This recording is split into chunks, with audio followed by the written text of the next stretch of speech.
नमस्कार मित्रों। मैं हूं रविकांत चतुर्वेदी और जैसा कि हमारी कल से बात शुरू हुई थी भारतीय इतिहास जानने के स्रोत के बारे में। देखिए, आज स्रोत के एक महत्वपूर्ण पक्ष पे मैं चर्चा करूंगा। यह महत्वपूर्ण पक्ष क्या है? तो मैंने कहा था कल आपसे कि इतिहास प्रमाण की बैसाखी पे बैठा होता है और इतिहास तब इतिहास बनता है जब उसके साथ पुरातात्विक जो साक्ष्य है वो उसकी पुष्टि करते हो, साहित्यिक साक्ष्य उसकी पुष्टि करते हो और विदेशी यात्री जो विवरण है वो भी इस बात का या इस साक्ष्य का पूर्ण रूप में गवाह बनता हो।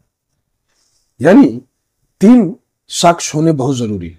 लेकिन एग्जाम का जो विषय होता है सर्वथा अलग होता है, एकदम भिन्न विषय होता है। क्या कि पुरातात्विक साक्ष्य के अंतर्गत हम किन किन बिंदुओं को शामिल कर सकते हैं या वो कौन कौन से मूल टॉपिक हैं जिनका हम पुरातात्विक स्रोत के अंतर्गत अध्ययन करते हैं। इस क्रम में हम सबसे पहली बात करेंगे अभिलेखों की। अभिलेखों के बाद पुरातात्विक स्रोत का जो दूसरा महत्वपूर्ण स्रोत है वह है सिक्के। ठीक, पहला अभिलेख, दूसरा सिक्के, तीसरा स्मारक या भवन। क्या? स्मारक या भवन। चौथा मूर्तियां, साथ ही चित्रकला। मूर्तियां और चित्रकला, चित्रकला को भी पुरातात्विक स्रोत के अंतर्गत ही रखा जाता है। यानी कि 5-6 बिंदुओं पे बड़ी ही आसानी से हम चर्चा करेंगे। इस क्रम में सबसे पहले जो पुरातात्विक स्रोत में हम उठाएंगे वो अभिलेख हैं।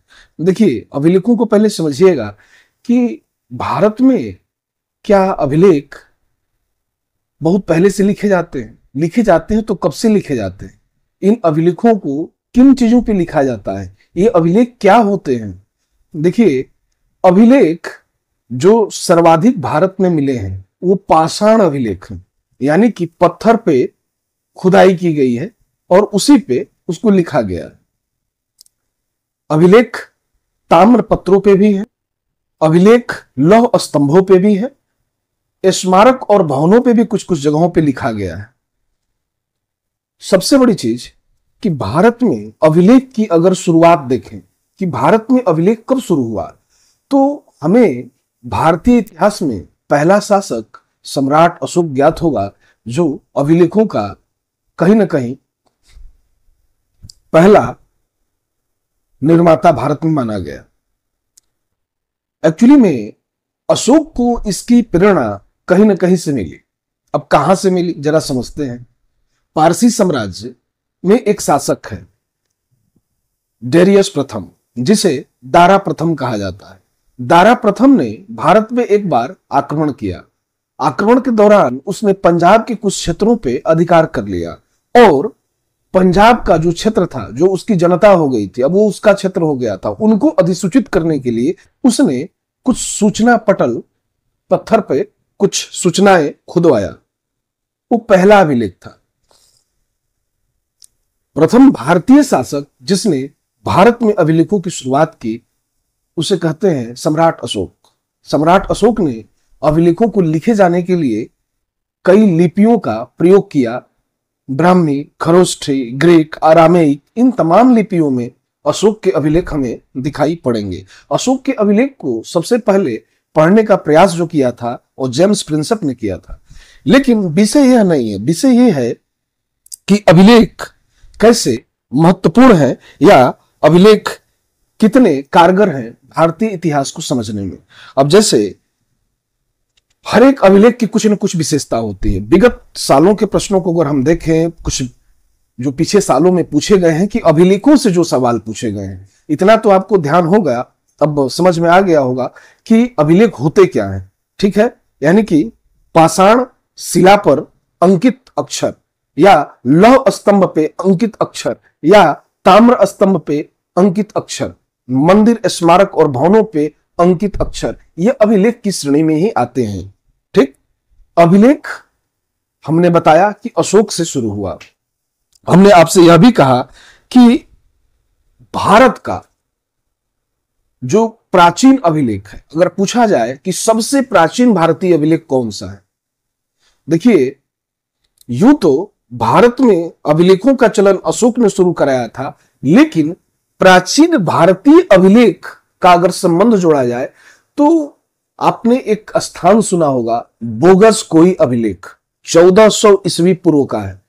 1400 ईस्वी पूर्व यानी कि आर्यों के काल का है। हम जानते हैं कि 1500 से 1000 और 1000 से 600 ईस्वी पूर्व का जो काल है ये वैदिक काल के अंतर्गत आता है, ठीक है, जिसमें पूर्व वैदिक और उत्तर वैदिक दोनों शामिल है। तिथि से ही ज्ञात है 1400 ईस्वी पूर्व। हितानी और मितानी दो समुदाय के मध्य यह संधि के रूप में यह अभिलेख अंकित है और उसमें कुछ भारतीय देवताओं का जिक्र किया गया। देवता थे इंद्र, मित्र, अग्नि, नासत्य, यानी कि इन देवताओं का उल्लेख किया गया है। वो सबसे पुराना अभिलेख है। कौन सा? बोगस कोई अभिलेख, जो 1400 ईस्वी पूर्व का है। तो प्राचीन भारतीय अभिलेख की अगर बात की जाती है तो कौन सा हो गया? बोगस कोई। ये है कहां? तो मध्य एशिया में मिला हुआ है। और किसके किसके मध्य? हितानी और मितानी दो समुदाय है, उन्हीं के मध्य एक ट्रीटी होती है, एक संधि होती है, और उसी संधि को उसमें अंकित किया गया है ताकि ये क्या करे, दोनों समुदाय आपस में लड़े ना। ठीक है, फिर जब इससे हम आगे बढ़ते हैं तो हम पाते हैं कि अशोक का अभिलेख, जिसमें अशोक के प्रत्यक्ष नामों का उल्लेख किया गया, बड़ा इंपॉर्टेंट है। मास्की, गुर्जरा, नेत्तूर, उदयगोलम, जहां अशोक का नाम सीधा अशोक मिलता है, ठीक, वहां प्रियदर्शी नहीं मिलता है, देवा नाम प्रिय नहीं मिलता है, स्वयं अशोक मिलता है। भाबरू शिलालेख, जहां अपने आप को मगधाधिराज कहता हुआ नजर आता है, कौन? अशोक। यानी अशोक पहला शासक था जिसने क्या किया? अभिलेखों के माध्यम से अपनी जनता को सूचित करना शुरू किया या आदेश देना शुरू किया। कहता है सबे मुनसे पसा मम्मा, यानी कि सभी मनुष्य मेरी संतान है, उसके अभिलेखों में ही अंकित है। तो ये बातें जो इतिहास की उभर कर आई, ये कहां से आई? अभिलेखों से आई। और इसकी पुष्टि तत्कालीन बौद्ध ग्रंथ भी करते हैं, तत्कालीन जो अन्य पुराण है वो भी करते हैं कि नहीं, इस तरीके का अशोक का साम्राज्य था, अशोक था इस तरीके का, ठीक, जो अपने जनता को क्या करता? अभिलेखों के माध्यम से सूचित करता हुआ नजर आता है। दूसरी चीज, जब हम अभिलेखों को इससे आगे लेके चलते हैं तो हम कहते हैं कि कई भाषाओं में लिखे गए, कई लिपियों में लिखे गए। कुछ अभिलेख संस्कृत में लिखे गए, कुछ प्रकृत में लिखे गए, कुछ खरोष्ठी में, कुछ ग्रीक में, कुछ आरामाइक में। तमाम लिपियों में, तमाम भाषाओं में इनका क्या किया गया? लेखन किया गया। इनमें कुछ महत्वपूर्ण अभिलेख हैं जो गाहे बगाहे परीक्षा में आपसे पूछे जाते हैं, जो आपके सरदर्दी का कारण हो जाता है, जैसे हाथी गुम्फा अभिलेख। अब हाथी गुम्फा अभिलेख किससे जुड़ा हुआ है, कब का है, किस भाषा में है, किसकी कृति है, ये सारे प्रश्न इससे जुड़ जाएंगे। विगत वर्षों में आपने देखा होगा एग्जाम का पैटर्न चेंज हुआ है, जहां पॉलिटिकल हिस्ट्री का लोप हुआ है। हम पा रहे हैं कि एंशिएंट और मिडुअल में आर्ट एंड कल्चर के पार्ट को कमीशन बहुत ज्यादा उठा रहा है। तो वहां पॉलिटिकल हिस्ट्री आपसे नहीं पूछी जा रही है, वहां नहीं पूछा जा रहा है कि वेणी का युद्ध क्या है, प्राचीन भारत में वाहे पेरुंदलई का युद्ध क्या है, दशाराग्य युद्ध क्या है, वो नहीं पूछ रहा है आपसे। अब वो पूछ रहा है क्या? कल्चरल चीजों को। तो अभिलेख सांस्कृतिक रूप से भी बहुत महत्वपूर्ण है, तो इसको बड़ा ध्यान से समझिएगा। मैंने कहा कि अभिलेख, तो सवाल यह था कि जो अभिलेख है, अभिलेख, हाथी गुम्फा अभिलेख कैसे महत्वपूर्ण है? तो हम जानते हैं कि एक कलिंग राजा खारवेल हुए। कलिंग राजा खारवेल ने उड़ीसा की तत्कालीन स्थिति का प्रदर्शन कहीं ना कहीं हाथी गुम्फा अभिलेख में किया है। इस काल या इस अभिलेख में खारवेल की घटनाएं, यानी कि खारवेल के काल में, उसके शासना काल में जितनी भी घटनाएं घटित हुई हैं, उनका महत्वपूर्ण जो घटनाएं हैं उनका वर्णन किया गया है। इसी में मिलता है कि कलिंग नरेश खारवेल ने क्या किया? नहरों की खुदाई करवाई। ये नहर की खुदाई से भी जुड़ा हुआ है। ये पहला अभिलेख है जो नहरों की खुदाई की बात करता है। ध्यान रखिएगा, सवाल कभी भी पलट सकता है कि नहरों की खुदाई की बात किसने की थी, यानी जल प्रबंधन की बात करता है, एक उचित जल प्रबंधन की बात। किसके लिए? आम जनता के लिए। ठीक, यहीं पर कलिंग नरेश खारवेल नंद राजा महापद्मनंद के द्वारा किए गए कलिंग में जो आक्रमण थे, उसके प्रभाव थे, उनका भी वर्णन करता हुआ नजर आएगा। दूसरी चीज, अब इसी तरीके का एक अभिलेख मिलेगा आपको, जूनागढ़ अभिलेख। जूनागढ़ अभिलेख क्या है भाई? तो जूनागढ़ अभिलेख वह अभिलेख है जिसे भारतीय इतिहास में संस्कृत का प्रथम अभिलेख माना जाता है। क्या माना जाता है? संस्कृत का प्रथम अभिलेख। और किसके द्वारा लिखवाया गया? रुद्रदामन। कौन? रुद्रदामन। अब ये रुद्रदामन कौन है? तो कहते हैं कि मौर्योत्तर काल में हम जब पाएंगे, मौर्योत्तर काल में हम दो तरीके से संक्रमण पढ़ते हैं। एक संक्रमण जो मौर्यों की इतनी बड़ी सत्ता टूटी, तो एक बड़ी सत्ता थी मौर्यों की, बड़ी सीमाएं थी, तो वो जब टूटी, सिमटा, तो हम पाते हैं कि छोटे छोटे कई राजवंश भारत में उत्पन्न हुए, जैसे सुंग, सातवाहन, कर्ण, ये तमाम उत्पन्न हुए। और उसी का फायदा उठाकर उत्तर पश्चिम से भारत में विदेशी आक्रमण भी हुआ। उसी क्रम में एक आक्रमणकारी के रूप में ये लोग आए थे, उन्हीं से जुड़े हुए हैं। कौन? रुद्रदामन। ठीक है, तो रुद्रदामन का जो विजय है, उसका व्यक्तित्व है, उनकी कृतियां हैं, इसका विवरण हमें यहां मिलता है। उसी तरीके से नासिक अभिलेख, उसी तरीके से प्रयाग स्तंभ लेख। तो प्रयाग स्तंभ लेख किसका है? हरिशरण का है। समुद्रगुप्त की विजयों का वर्णन क्या है? प्रश्नोद्धारण नीति है। क्या है? ग्रहण मोक्षानुग्रह। क्या है? कन्योपायन नीति। ये सारी नीतियों का उल्लेख, समुद्रगुप्त के विजय अभियानों का उल्लेख कहीं ना कहीं प्रयाग प्रशस्ति में दिखाई पड़ता है। फिर एहोल अभिलेख। एहोल अभिलेख से कौन जुड़ेगा? तो कहेंगे कि ये पुलकेशिन द्वितीय के द्वारा लिखवाया गया। लिखने वाले रवि कृति थे, जिसमें पुलकेशिन द्वितीय की विजय का वर्णन, और इसी अभिलेख में बताया गया कि नर्मदा नदी के तट पर जब हर्ष और पुलकेशिन द्वितीय का युद्ध हुआ, तो पुलकेशिन द्वितीय ने हर्ष को पराजित किया। जबकि आप जब हर्ष चरित पढ़ेंगे, जो बाणभट्ट ने लिखा है, उसमें बाणभट्ट ने जस्ट उल्टा लिखा है कि नर्मदा नदी के तट पर हर्ष ने पुलकेशिन द्वितीय को पराजित किया। यानी रवि कृति जो पुलकेशिन द्वितीय की तरफ से लिख रहे हैं, वो पुलकेशिन द्वितीय को विजयी बना रहे हैं। वहीं बाणभट्ट एक रचना लिख रहे हैं, हर्ष चरित, जो एक पुस्तक है, हर्ष को वहां पे विजयी बना रहे हैं। ठीक है, तो दोनों अलग अलग बात करते हैं, कंट्राडिक्शन है थोड़ा सा यहाँ पे। उसी तरीके से ग्वालियर अभिलेख। तो ग्वालियर अभिलेख क्या है भाई? तो कहे ग्वालियर अभिलेख प्रतिहार नरेश भोज का है। ठीक, और भोज कैसा? गुर्जर प्रतिहार शासक, और उसी के बारे में क्या किया गया? वर्णन किया गया। ठीक, तो इस तरीके से हम देखते हैं कि अभिलेख हमारे लिए महत्वपूर्ण है। भितरी स्तंभ लेख, जूनागढ़ अभिलेख, देवपाड़ा अभिलेख, तमाम तरीके के अभिलेख है। देवपाड़ा अभिलेख बंगाल के शासकों से जुड़ेगा, ध्यान रखिएगा। तो उसको जरा कर लीजिएगा कि बंगाल का शासक कौन था, विजय सेन था कि प्रवर सेन था? हालांकि विजय सेन ही था।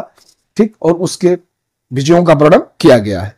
उसी तरीके से पुरातात्विक साक्ष्य में अब अभिलेखों के बाद मूर्तियां कैसे महत्वपूर्ण है, या सिक्के कैसे महत्वपूर्ण है, या चित्रकला कैसे महत्वपूर्ण है, जरा इसको समझे। तो इस क्रम में सबसे पहले हम सिक्कों को देखते हैं कि सिक्के कैसे महत्वपूर्ण होते हैं। देखिए, सिक्कों का अध्ययन न्यूमिस्मेटिक्स यानी कि मुद्रा शास्त्र कहा जाता है। ठीक है, हम पाते हैं कि भारत में प्राचीन काल से ही लोग सिक्कों का चलन था। सबसे पहले तो कौड़ियां, आना, इस तरीके का चीजें चलती थी, लेकिन बाद में सिक्के भी आए। उस सिक्के भिन्न भिन्न धातुओं में आए। तांबे के सिक्के, चांदी के सिक्के, सोने के सिक्के, ये तमाम। कभी कभी तो अपवाद स्वरूप प्रोटीन और सीसा का भी सिक्का दिखाई पड़ता है भारत। ठीक, जैसे सातवाहन शासकों ने चलाया था, प्रोटीन या शीशे के सिक्के चलाए उन्होंने। ठीक, चांदी, तांबे, इन सिक्कों से पहले यह समझना होगा कि सिक्के अस्थायी रूप में क्या कब हुए, और आहत मुद्रा क्या है, आहत सिक्के क्या है।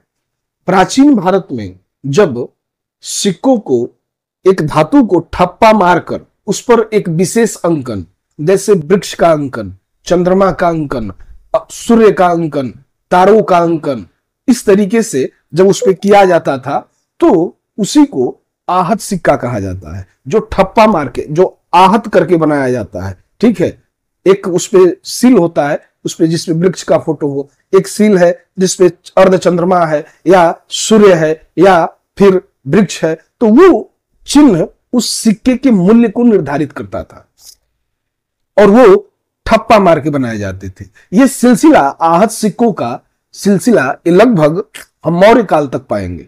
ठीक, हालांकि मौर्य काल में काकड़ी, मासक, अर्ध काकड़ी, ठीक है, रजत, तमाम तरीके के सिक्के दिखाई पड़ेंगे वहां पे, लेकिन फिर भी हम देखेंगे कि मौर्यों ने भी कभी भी, अशोक इतने बड़े शासक थे लेकिन कभी भी उनके सिक्के नहीं मिलते। क्यों? क्योंकि उस समय सिक्कों पे नाम लिखाने का चलन ही नहीं था।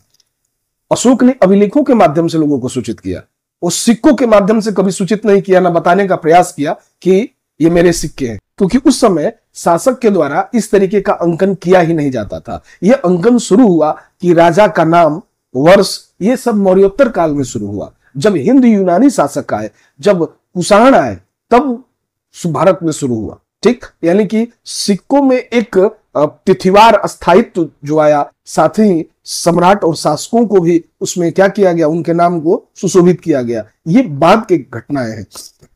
दूसरी चीज, जब हम सिक्कों को देखते हैं तो हम पाते हैं कि सिक्के कहीं ना कहीं भारतीय इतिहास में एक महत्वपूर्ण योगदान करते हैं। जैसे किस शासक ने किस वर्ष क्या सिक्का चलाया या किस विजय को उपलक्ष्य में चलाया। दूसरी चीज समझिएगा, सिक्कों में जैसे तांबा, चांदी का सिक्का दिखाई देगा। भारत में पहली बार स्वर्ण सिक्कों की शुरुआत कुषाण काल में हुई थी। ठीक है, और बिम कटफिसिस ने सबसे पहले स्वर्ण सिक्कों को जारी किया था।